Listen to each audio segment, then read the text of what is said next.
Welcome to Federal ER Pro, where we talk through the craft of casework.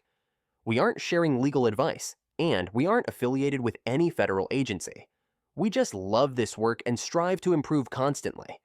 Please consider subscribing for more content.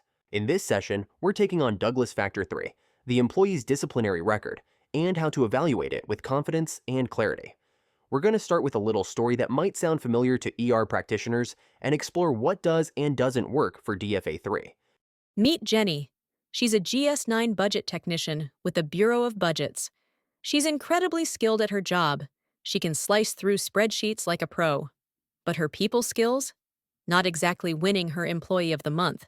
Her interactions have started to cause problems, and this case gives us a great lens to explore how Douglas Factor 3 actually works in real ER practice. Let's rewind to October 2nd, 2024. During a team meeting, Jeni makes a cutting remark. "I guess we're just making it up as we go again. Does anyone have a clue around here?" That tone? It wasn't received well. By October 5th, Jeni is issued a formal letter of reprimand.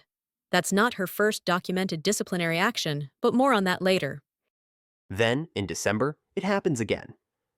Jeni makes another snarky and unprofessional comment, this time in front of senior staff. "If you'd stop changing the rules every week, maybe we'd actually get something done." The agency proposes, and sustains, a 10-day suspension issued February 7th. There were some big projects due, so Jeni and her supervisor agree to delay the start date of her suspension. It's set to start March 5th. And now, Jeni strikes again. On February 25th, in a live Zoom meeting, she tells her supervisor, "You need to calm down. You're always overreacting about stuff that doesn't matter." 3 coworkers witnessed it, and they submit written statements.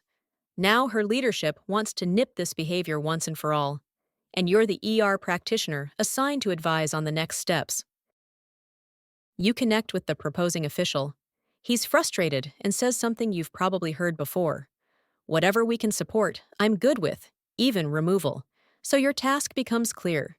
You need to walk him through the Douglas factors and evaluate what penalty the facts will support, not just what feels right. So let's zero in on Factor 3. This factor asks, what's in the employee's disciplinary history?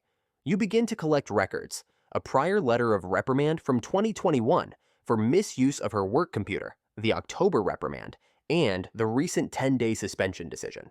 The Bureau of Budgets keeps LORs for 1 year. To know whether a prior disciplinary action is strong enough to rely on, you need to apply the Bowling criteria. This is the MSPB's 3-part test to determine whether prior discipline can be accepted without relitigating it. If the action checks all 3 boxes, you can treat it as valid and move forward.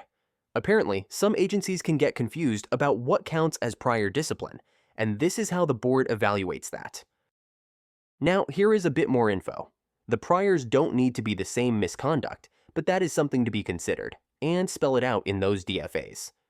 There isn't a fresh date or shelf life, but again, that's impactful too. Also, you need to include evidence of any priors in the MRU. So let's pause and test your instincts, and to see if you've been paying attention. What are you going to tell the PO when you get to Factor 3 in your DFA discussion? I think and hope that you have already decided that the 2021 LOR isn't viable for Factor 3. So what are we left with? Let's get into this a bit more. The whole point of progressive discipline is to give employees a chance to learn from consequences.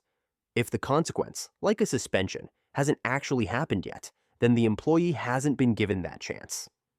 And that means it can't fairly be used to increase the penalty this time around.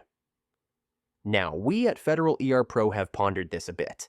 It seems to us that getting that notice of decision letter should be considered affected. But okay, our betters have told us that isn't so, and that the employee must have felt the pain of the penalty to have a chance for it to have rehabilitation impact. So then we said, well, then surely it isn't the time off that was painful. It would be when that smaller paycheck came, right? Nope. We defer to the greatness of people like Deb Hopkins at Feltg.com, and she wrote an article answering this very question. She said the suspension must be fully served. We are swayed. In her article, Deb Hopkins cited a real case. In Fowler versus USPS, the employee was removed, and the Douglas factors spoke to a prior 14-day suspension as an aggravating penalty factor. The board said no. They found that because the suspension came after the misconduct, it couldn't be treated as prior discipline. There was no failure to improve, because the employee hadn't been disciplined yet. Timing matters. So here's the simple rule. Check your dates. When did the new misconduct happen?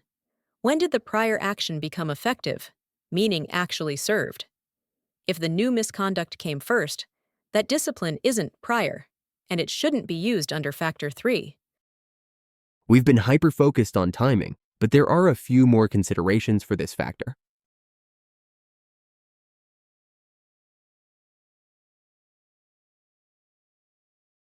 Let's get back to Jeni and our quiz from earlier. Here's a nifty timeline of Jeni's jerkiness.